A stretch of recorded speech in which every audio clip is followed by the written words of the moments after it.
Dear students السلام علیکم۔ گلستان Urdu channel میں آپ سب کو خوش آمدید کہتے ہیں اور یہ امید کرتے ہیں کہ آپ سب بخیریت ہوں گے۔ عزیز طلباء و طالبات، آج کی اس ویڈیو میں ہم آکسفورڈ کے سلیبس کے مطابق تیسری جماعت کی اردو شامل نصاب حمد ہم پڑھیں گے۔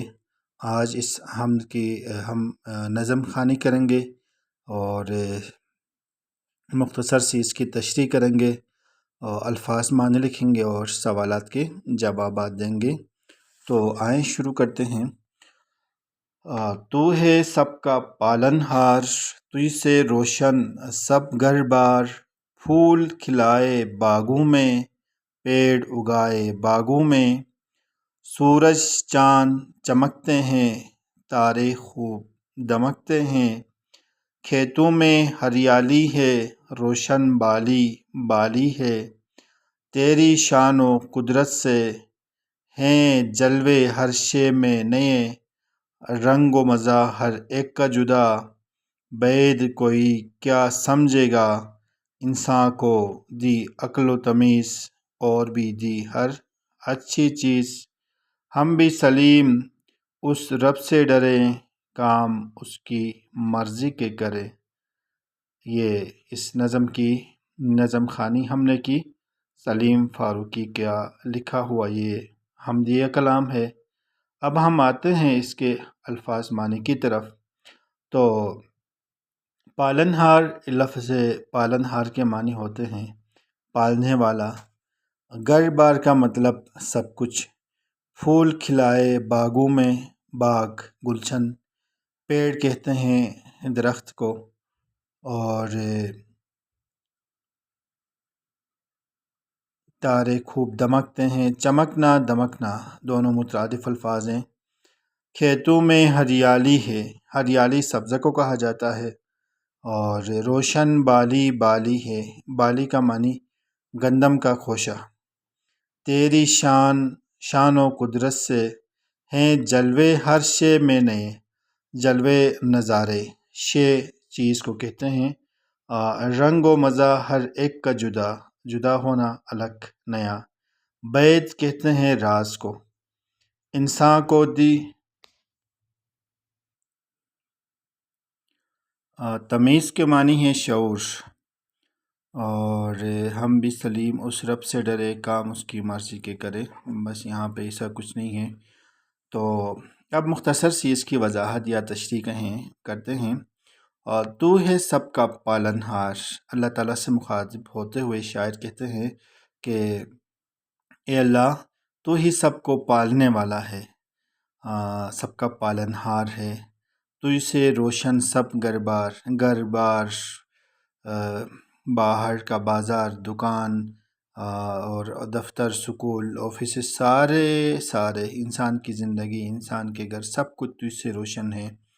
پھول کھلائے باغوں میں پھول بھی اے باری تعالیٰ تو نے ہی کھلائے ہیں، باغوں میں پیڑ اور درخت بھی تو نے ہی اگائے ہیں، اور سورج اور چاند کو بھی تو نے ہی چمکایا ہے، اور تیرے ہی دم سے تارے بھی دمکتے ہیں اور چمکتے ہیں، کھیتوں میں ہریالی یعنی کھیتوں میں سبزہ، اور کھیتوں میں سبزے کا پیدا ہونا، اگنا، یہ بھی آپ ہی کے دم سے ہے، روشن بالی ہے یعنی آپ ہی کے دم سے اور تیری ہی قدرت سے اے باری تعالیٰ گندم کا خوشہ بھی روشن ہے، تیری شان و قدرت سے ہیں جلوے ہر شے میں نئے، ہر شے میں نئے جلوے اور نظارے، اے اللہ تعالیٰ تیری شان و قدرت سے ہیں، اور رنگ و مزہ ہر ایک کا جدا، بعید کوئی کیا سمجھے گا، یعنی ہر چیز کا جو زمین سے اگتے ہوں خواہ یا وہ درختوں پر پیدا ہوتے ہوں، سب کا رنگ اور سب کا مزہ اور ذائقہ الگ الگ ہے، یہ بعید کوئی کیا سمجھے گا، اے اللہ تعالیٰ یہ کسی کو سمجھ نہیں آنے والی، انسان کو دی عقل و تمیز، اے باری تعالیٰ تو نے انسان کو عقل بھی دی اور شعور اور تمیز بھی دیا، اور بھی دی ہر اچھی چیز، اس سے بھی اچھی چیزیں اللہ تعالیٰ تو نے انسان کو دی ہیں، ہم بھی سلیم اس رب سے ڈرے، آخر اس مقطع میں شاعر کہتے ہیں کہ ہم بھی یعنی اپنا نام بھی لیتے ہوئے کہتے ہیں کہ اس رب سے ہم بھی ڈریں جس نے یہ ساری چیزیں اور یہ ساری نعمتیں ہمیں دی ہیں، اور ہم سب اس کی مرضی کے کام کریں۔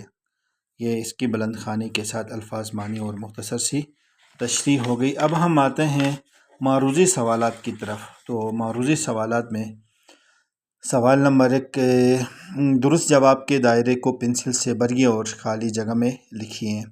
تو جز نمبر 1 ہے، اس حمد کے شاعر کون ہیں؟ ابن انشاء ہیں، حسن آبدی ہیں، سلیم فاروقی ہیں، علامہ اقبال رحمۃ اللہ علیہ ہیں۔ تو اس سوال کا درست جواب سلیم فاروقی ہے۔ کھیتوں میں ڈیش ہے، عقل، ہریالی، کتاب، کشتی۔ تو کھیتوں میں ہریالی ہے اس سوال کا جواب۔ جدا کا مطلب ہے الگ، ایک جیسا، دور اور پاس۔ تو اس سوال کا درست جواب ہے الگ۔ سورج، چاند اور تارے ڈیش پر چمکتے ہیں، آسمان، زمین، چھت، درخت۔ تو اس سوال کا درست جواب ہے آسمان پر۔ انسان کو اللہ تعالیٰ نے ڈیش و تمیز دی۔ تو انسان کو اس 4 انتخابات ہیں، آپ نے ان میں سے ایک کا انتخاب کرنا ہے درست جواب کا۔ تو نعمت، کرسی، آسمان، عقل دی ہے۔ تو اس سوال کا درست جواب ہے انسان کو اللہ تعالیٰ نے عقل و تمیز دی ہے۔ اس کے بعد سوال نمبر 2 ہے، نظم کے مطابق درست لفظ لگا کر مصرع مکمل کیجیے۔ تو یہ آپ کریں بچوں۔ آگے ہم آتے ہیں خوشخطی کی طرف۔ تو سوال نمبر 3 ہے، اس حمد میں سے ڈھونڈ کر ایسے 4 الفاظ کاپی میں خوشخط لکھیں جن میں دال کی شکل ڈ جیسی ہو۔ ہدایت، دال، ڈال، زال کی بدلی ہوئی شکل درست طریقے سے بنائیں۔ یہ تو پر سوال ہے۔ سوال یہ ہے، اس حمد میں سے ڈھونڈ کر ایسے 4 الفاظ کاپی میں خوشخط لکھیں جن میں دال کی شکل ر جیسی ہوں۔ آگے ہمیں ہدایت دے رہے ہیں، ہمیں کہہ رہے ہیں کہ ایسا کرنا ہے جیسے دال، ڈال، زال کی بدلی ہوئی شکل درست طریقے سے بنائیں۔ یاد رکھیں دال، ڈال، زال جب الفاظ کے آخر میں آئیں تو ان کی شکل ر کی طرح ہو جاتی ہے۔ جیسے حمد ہے تو قدرت، چاند، بعید، داد اور بعد وغیرہ وغیرہ۔ تو اگلی لائن میں خدا انہوں نے دیا ہے، تو اس سے ملا جلا ایسا لفظ ہم نے لکھنا ہے کہ دال ر میں آ جائے۔ تو مثال انہوں نے خدا کا دیا ہے، تو جدا ہے، صدا ہے، اور صدا سواد دال الف کے ساتھ، اور ادا ہے۔ سوال نمبر 4 ہے، دیے گئے الفاظ کی خوشخطی اپنی کاپی میں 3 بار کیجیے۔ پھول، پیڑ ہے، سورج، چاند، چمکتے دمکتے، کھیتوں، قدرت، مزہ، بعید، عقل، اچھی، چیز، مرضی۔ ان الفاظ اور حمد کے ابتدائی 2 اشعار کی املا کے لیے تیاری کریں۔ تو جس طرح انہوں نے اوپر 4 لائنوں میں یہ اب آپ کو میں دکھا سکوں تو یہ جو ہیں یہ دیکھیں 4 لائنوں میں 2 لائنیں بنائی ہیں۔ تو 4 لائنیں بنائے ہیں، ان میں سے 2 لائن، ہر ایک لائن میں 4 لائنیں ہیں مختصر سی، اور دیکھیں دوسرے اس میں بھی۔ تو یہاں پہ آپ نے پڑھا ہوگا کہ اصلی حروف، عرشی حروف اور فرشی حروف، تو ان کا لحاظ رکھتے ہوئے آپ نے خوشخط لکھنا ہے۔ اب نظر آیا، دیکھیں 4 لائنیں، ایک لائن میں 4 لائنیں۔ تو کون سا الفاظ اصلی ہیں، کون سے فرشی ہیں، اور کون سے اصلی، فرشی اور اصلی حروف، تو کون سے حرف کون سی لائن تک جاتے ہیں، یہ اس بات کا خیال رکھتے ہوئے آپ نے لکھنا ہے۔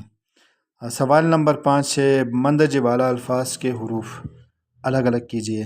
مثال پھول ہیں، ف جمع واو جمع لام، الگ الگ کرنا ہے۔ اسی طرح جو اوپر دیے گئے ہیں کون سے پھول، پیڑ، سورج، چاند، چمکتے وغیرہ وغیرہ، یہ جو الفاظ دیے گئے ہیں۔ سوال نمبر 6، دیے گئے الفاظ کو اپنے جملوں میں استعمال کیجیے۔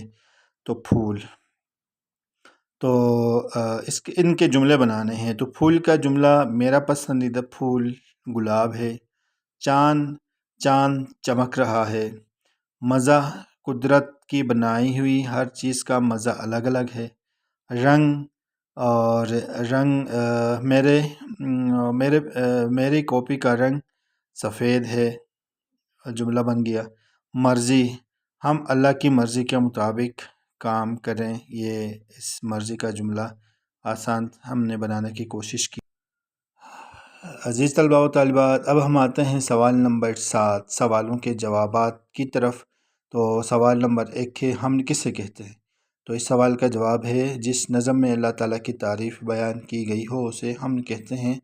سوال نمبر 2، اس حمد میں اللہ تعالیٰ کی بنائی ہوئی جن چیزوں کا ذکر ہے ان کے نام لکھیں۔ تو ان کے نام ہم نے لکھے ہیں، دیکھیں، پھول، سورج، باغ، پیڑ وغیرہ وغیرہ۔ سوال نمبر 3 ہے، اللہ کی بنائی ہوئی کم از کم 5 چیزوں کے نام لکھیے جن کا حمد میں ذکر نہیں ہے۔ تو یہ دیکھیں، ان اللہ کی بنائی ہوئی چیزیں جو حمد میں نہیں ہیں وہ زمین ہے، آسمان ہے، اور پانی ہے، ہوا ہے، اور پہاڑ ہیں۔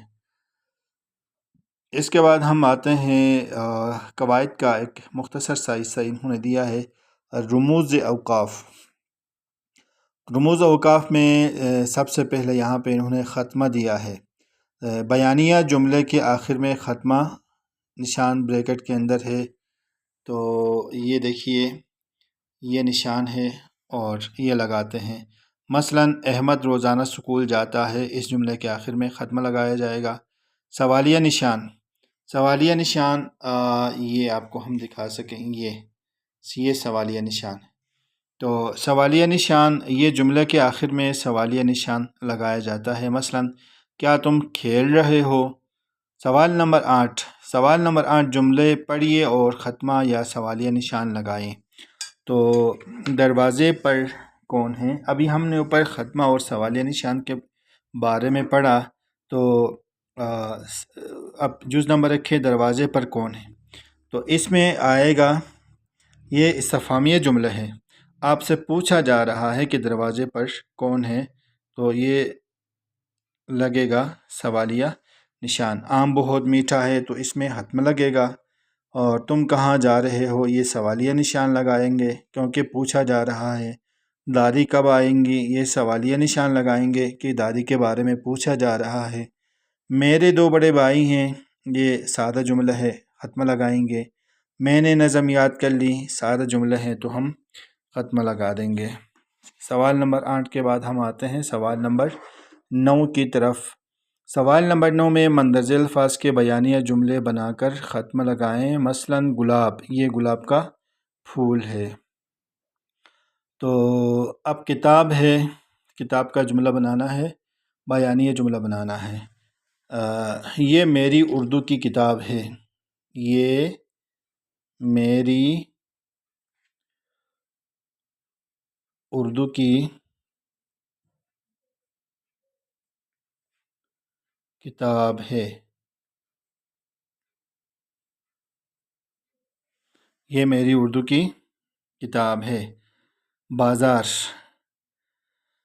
میں کل سے بازار نہیں گیا ہوں، میں کل سے بازار نہیں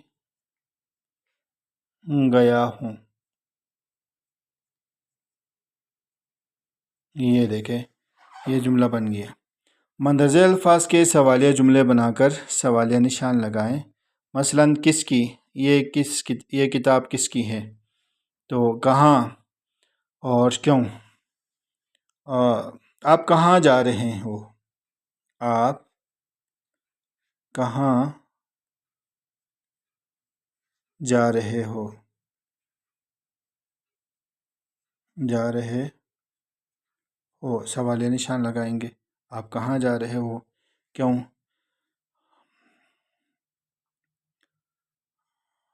آپ کل اسکول کیوں نہیں آئے تھے؟ آپ کل اسکول کیوں نہیں آئے تھے؟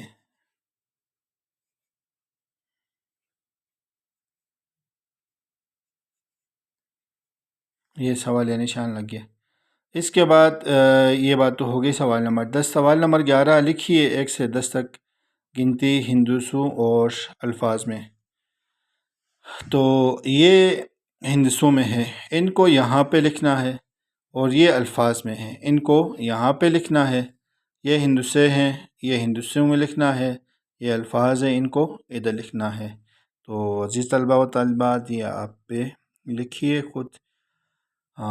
یہ ہو گیا حمد کے الفاظ معنی، سوالات کے جوابات، وضاحت اور الفاظ معنی۔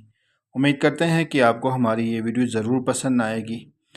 کمنٹس میں اپنی رائے کا اظہار کریں۔ اسی طرح کی دیگر ویڈیو سے استفادہ کرنے کے لیے آپ ہمارے ساتھ رہیے۔ ملتے ہیں ایک نئی ویڈیو کے ساتھ۔ اپنا ڈھیر سارا خیال رکھیے۔ اللہ نگہبان۔